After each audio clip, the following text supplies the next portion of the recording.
I think it's time we upgrade this. That, however, is going to take 18 blazing capacitors.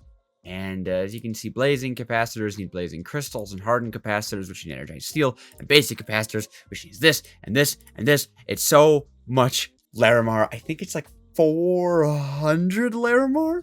We don't have 400 larimar, but maybe with Fortune 4 we could. Though I feel like we'd have to get really lucky on our fortuning. Also, weird that we have exactly 3 stacks. That's not where my fortune pick is. So I am just gonna place down all the larimar.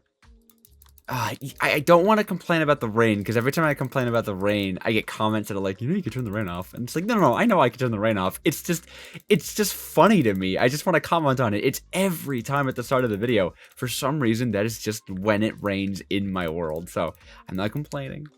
I like the rain. I like the rain in real life. It's been raining a lot today. It was a lovely rain day. It actually woke me up. It was raining so hard, which is odd when you live in Las Vegas.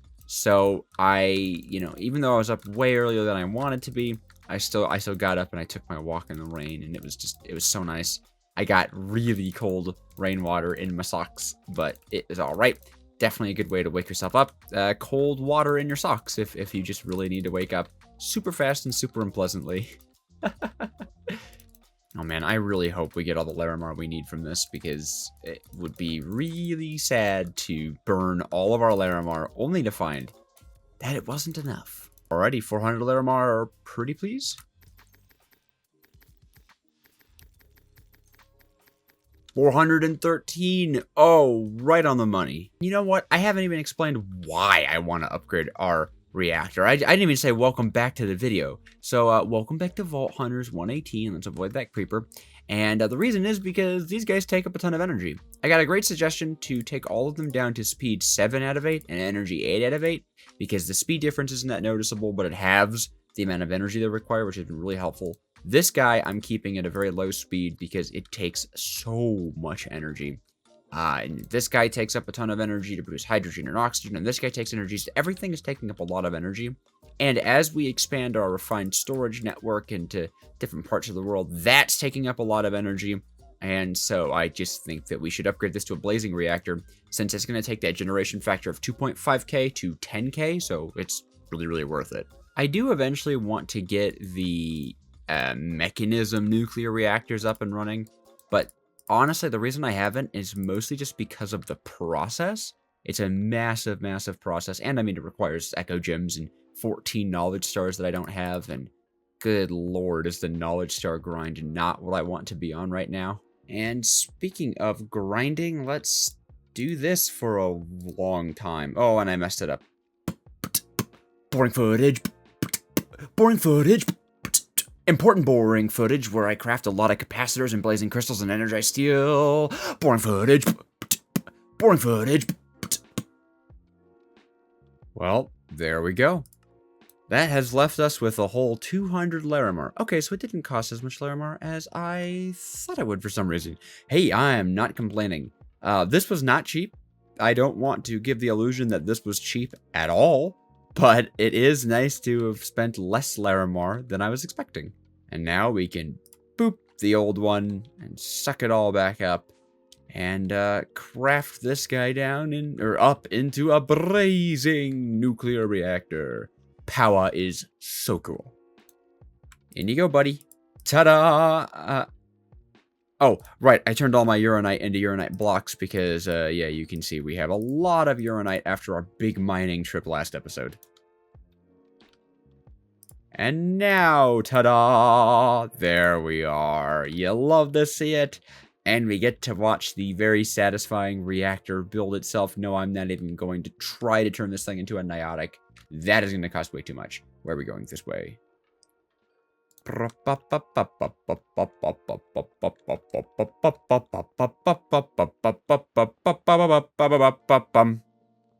I thought I would time that a lot better. Ah, hello.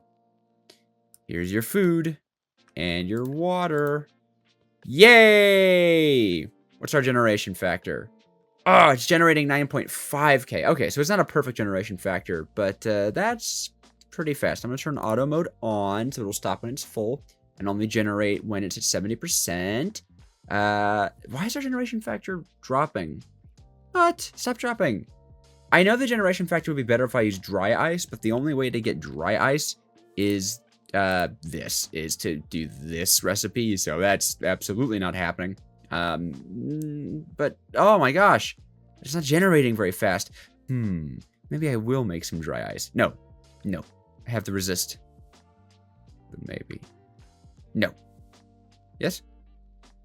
Well, I mean, it makes a lot of coolant. I'll make 16 dry ice, which is, I know. Hooray, 16 dry ice. In you go. So I guess it has to get through the stored coolant first. Can I take it out? No. Okay, that's fine. We have infinite ice generation, so the ice isn't actually the problem. It's the larimar.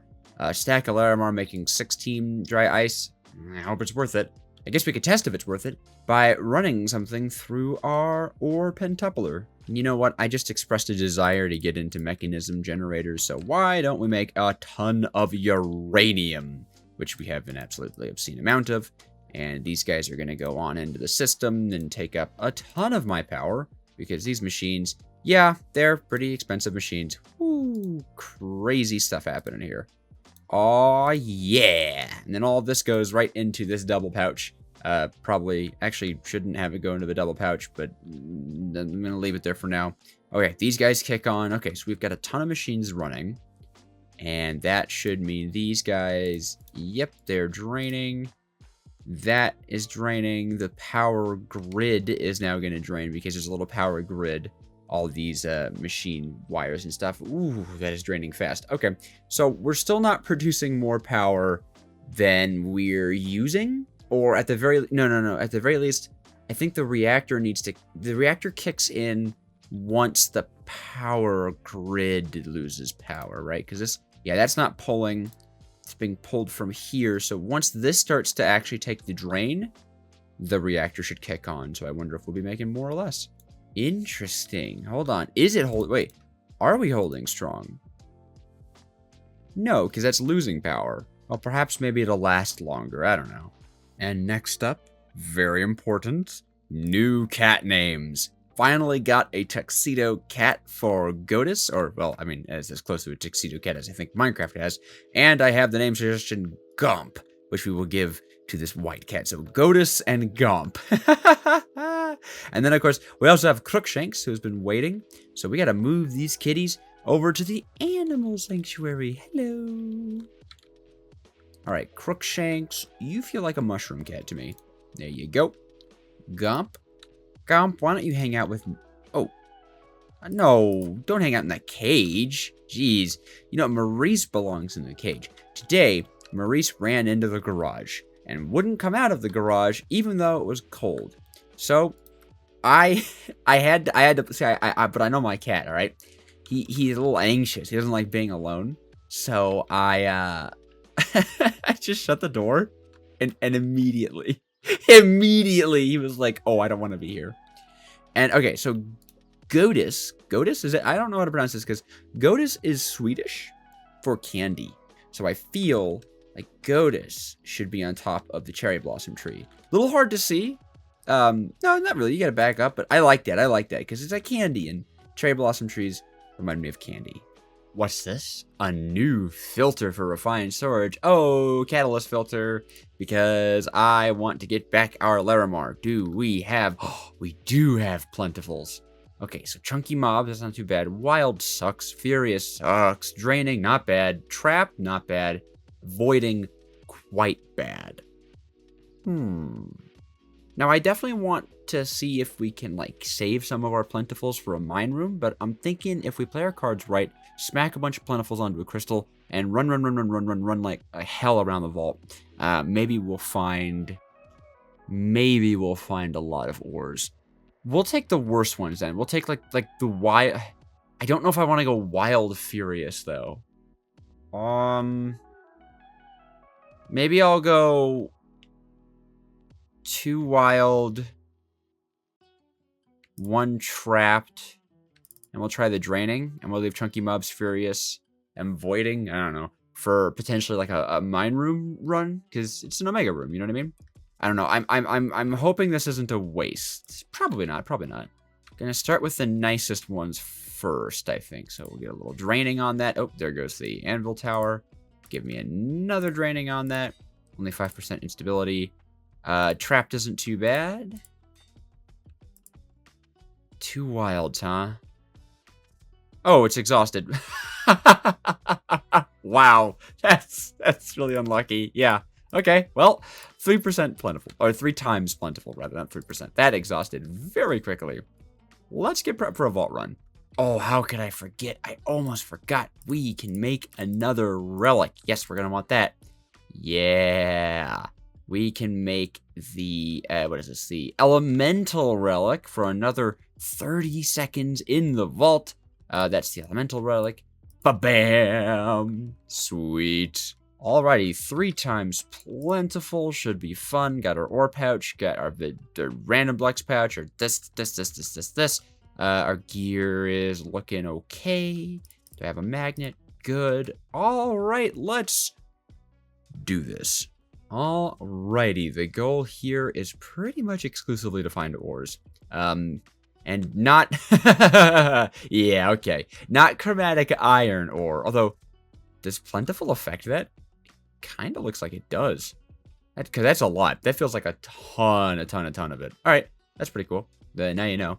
But yeah, I'm looking for ores, so I'm just gonna run. I suppose there isn't any harm in going for a completion on this vault, considering they're all pretty easy. I don't think I'll lose that much time trying to complete. Yeah, I'll just make sure to use this ability. Just smack them.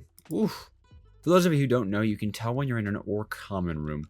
Usually, I mean, the first telltale sign is that you don't have any POIs. At least you don't have any non-wooden POIs. The wooden POIs are usually very large. You don't have it like that too much color, right? That's a whole POI, right? That's not a POI. That is a POI rather.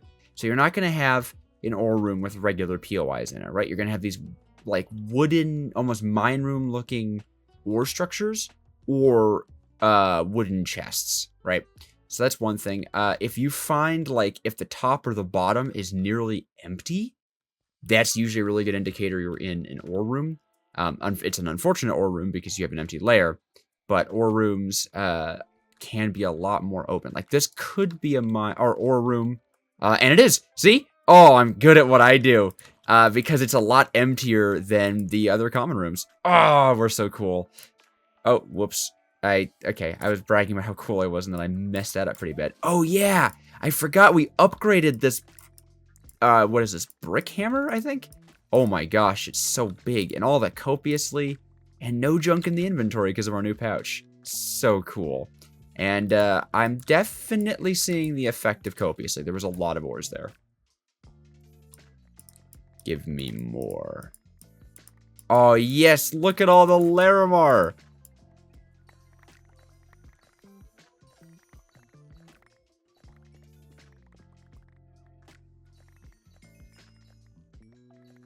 So in the last episode, I mentioned during a big old time lapse that I play D&D, and it recently hit a 2-year anniversary on my D&D campaign, and I was super excited to see if you guys play D&D, because you never know, right? And I was so happy to see that I got a lot of people who had been in D&D or tabletop role-playing for a while, or had even just started playing, and that was really cool. So in this episode, I want to extend the question, what is the craziest thing that's ever happened to you in either a tabletop role-playing game or in just a role-playing game in general? I don't want to leave out people who don't play tabletop. I don't think this is an ore room, by the way. Let's see. That was a wooden POI, but oh well, glad I checked anyways, because now we get to do these guys. But I'm very curious.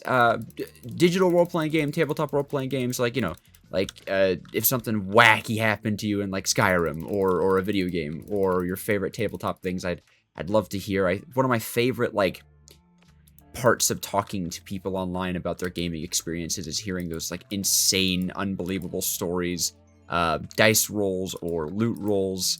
Like one of the craziest things that's happened in our campaign was when someone rolled a natural 20 at disadvantage. That was that is always just really fun. I can't even remember what the roll was for. I actually don't think it was even for anything like super important. It was just so insane that they rolled 2 natural 20s and still, you know, got to keep it at disadvantage. Although one of the biggest like as far as like the funniest story that I would say from my campaign is the wizard, the gnomish wizard. He has a really bad time with petrification. And I wish I was making this up. I wish I could say that as like the dungeon master, I target his character specifically for a meme. But no. There have been 4 times across this campaign that the players have had to make saves against being petrified. And 4 for 4, the wizard has failed by 5 or more and become instantaneously petrified. It is like, ooh, echo! Aw, no copiously. But yeah, 4 for 4 has the wizard been petrified.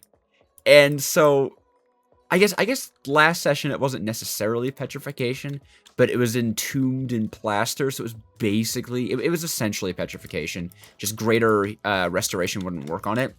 You could like break out of it instead of having to have magic cast on you. Though my players didn't know that and they blew some diamonds on it. Whoops. But let's see, the first time they were fighting a greater basilisk. It's a common homebrew with like the basilisk represented as a large serpent instead of the 4-legged like dog thing that D&D has it. Because like, who wants to fight a 4-legged dog thing? I want to fight a big old serpent. And the wizard, Ezek, yes, and I'm sure people know where that name comes from, but it actually works really well.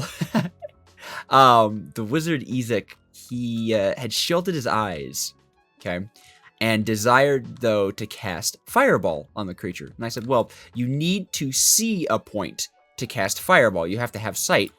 So you need to be looking at the basilisk to cast Fireball at it. And he was like, all right. And I remember he said, I've got this, and rolled a 5 on the saving throw against being petrified, and so instantly was petrified. And they were lucky because they were not high enough level to cast spells that would save against, or that would heal petrification. However, they were working for an alchemist that needed this basilisk to cure petrification. So, as a thanks for completing the job and doing a pretty good job of it, they received an antidote to petrification that they used on Ezek. The second time, so that wasn't me targeting him, right? That was literally random happenstance. Okay, so the second time, once again, happenstance. They were fighting a beholder. And beholders, or beholders as I like to pronounce them incorrectly, they have these eye beams that they shoot out, and it's completely random, right? I, as the dungeon master, unless I homebrew it, have no control over what eye beam comes out. So, of course, it is just his luck that he is struck with a petrification eye beam, fails that save massively, and is instantly turned to stone. Once again, very lucky, because completing that encounter actually leveled them up to level 5, so the cleric could cast greater restoration. They had diamonds on them, because, you know, any good D&D 5th edition adventurers have diamonds on them for resurrection purposes. So they were able to save the wizard again. Cut to at the last session, and, you know, there is the creature that can entomb them, the pyroclast spirit, in plaster, stone, right? And so its ability was that it could whelm, right? It could consume a creature's space. The creature would have to make a pretty high constitution save against being poisoned by the noxious gases it had surrounding it. And then if they remained in its space, they would have to make saves against being plastered.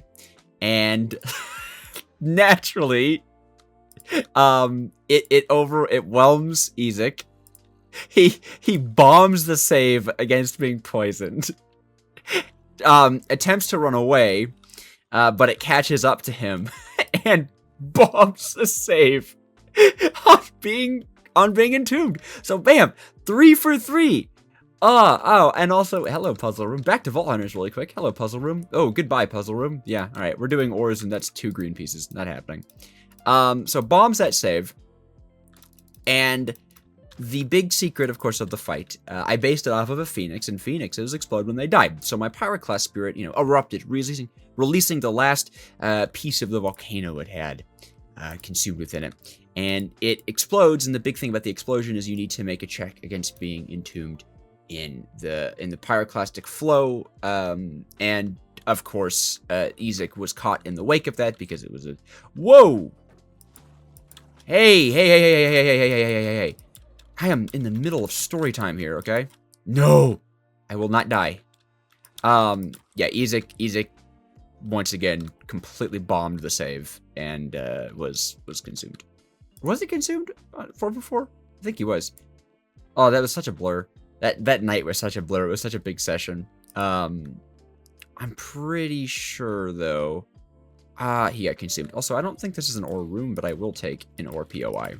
So yeah, do you guys have any stories like that, at least from RPGs or tabletop role-playing games? Because they're my favorite part of gaming. I feel like we've been really lucky on ore rooms. This is our 3rd one already. And, I mean, there's just an obscene amount of ores. We are going to be walking out of this so wealthy. Hopefully on Larimar, mostly, but getting wealthy on Painite is going to be huge for bulk gear crafting and repair cores. And maybe more than 1 echo, though probably not, considering how rare they are. I think it's like 0.3% chance for anything to be an echo ore. That is probably completely incorrect. I don't even know why I said that. Yeah, I would not trust that at all. Oh, I should be wearing my copiously magnet. What am I doing? I could get more copiously. No.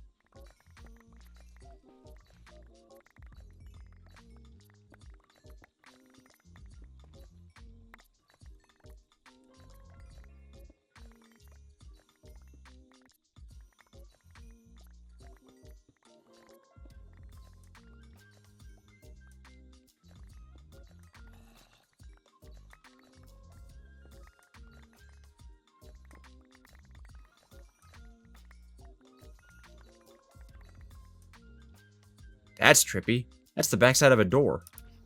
I don't think you're supposed to be able to see that. I wonder what it would look like if we opened it. And I think we could, but I'm kind of waiting. Well, I'm crossing my fingers and waiting for treasure rooms to get an update. Because right now, they just... I think I've talked about this before, but treasure rooms just don't feel very good right now.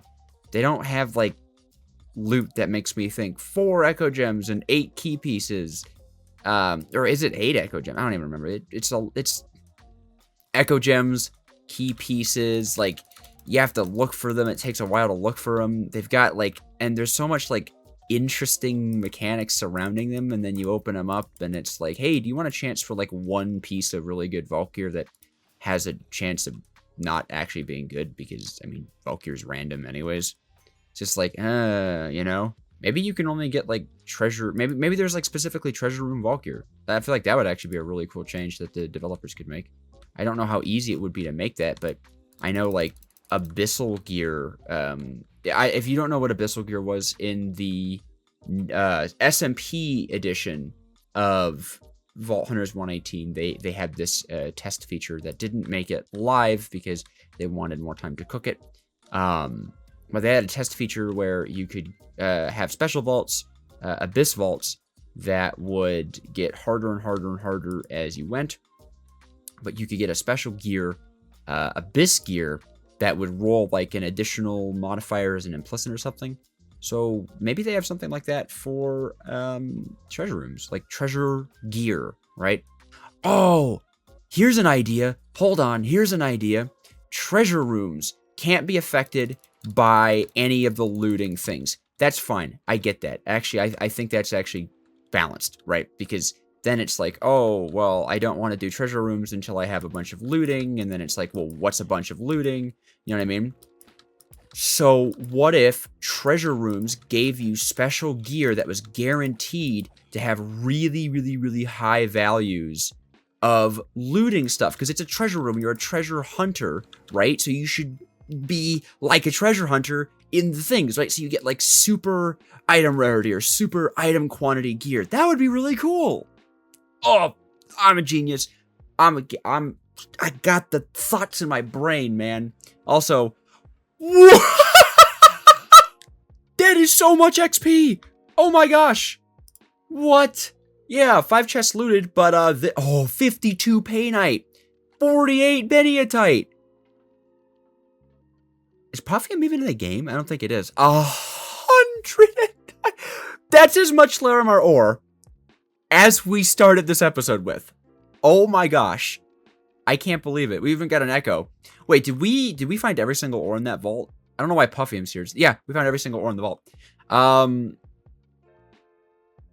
Whoa, yeah, that is level 57. Good lord. See, and the crazy part is that is just what we mined. The thing is, with copiously 215 larimar, and it's raining. You know what? I'm gonna take rain as a good sign at this point. I mean, look at this. Look at this. Look at this. Look. Do you see echoes and everything? Ah, it's so freaking cool. And now we get our boss crate. Ooh, rare plus chestplate. That's pretty good. All right, rain, give me some good chestplate luck. Ooh, new transmog is always good luck. Yeah, no, bad luck on the actual roll of it, but what does it look like? Very interesting. That's kind of cool. Wait, I have a better copiously magnet? Huh. Now I really have a better copiously magnet.